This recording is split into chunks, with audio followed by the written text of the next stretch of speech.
छिंदवाड़ा की परासिया क्षेत्र रावणवाड़ा थाना अंतर्गत झुर्रेमल में मानवता को झज्झार देने वाला एक मामला सामने आया, जहां पर अपने पिता के साथ अकेली रह रही एक मानसिक विकलांग युवती के साथ दो लोगों ने बलात्कार किया है। बताया जाता है कि बेटी अपने पिता के साथ अकेली रह रही थी। उसके पिता की 2 दिन पहले मृत्यु हो गई, लेकिन वह अपनी मानसिक व्यवस्था के कारण इस बात को समझ नहीं पाई और अपने पिता की लाश के साथ ही अपने मकान में रह रही थी।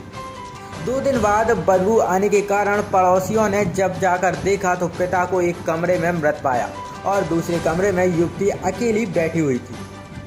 किसी तरह से पड़ोसियों ने मृतक का अंतिम संस्कार किया और युवती को खाना वगैरह देकर घर में ही छोड़ दिया। जहां एक तरफ गांव वाले अपना फर्ज निभा रहे थे, वहीं कुछ हैवान इस मौके का फायदा उठाने की फिराक में भी थे।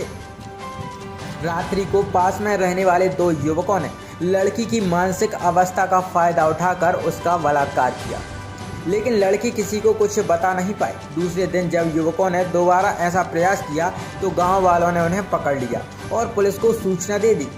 पुलिस द्वारा मामले की जांच करने पर सबसे बड़ी घटना यह आई कि युवती कुछ बताने की स्थिति में नहीं थी। इसके बाद एक विकलांग विशेषज्ञ की मदद से किसी तरह से लड़की के बयान लेकर पुलिस द्वारा प्रकरण दर्ज किया गया और दोनों युवकों को गिरफ्तार करके जेल भेज दिया। लड़की की मानसिक अवस्था इतनी ज़्यादा खराब है कि वह 2 दिन तक अपने पिता की लाश के पास ही बैठी रही, परंतु उसकी समझ में नहीं आया कि मेरे पिता की मृत्यु हो चुकी है। लड़की की मां की पहले ही मृत्यु हो चुकी है और उसका एक भाई भी पहले ही मृत हो चुका है।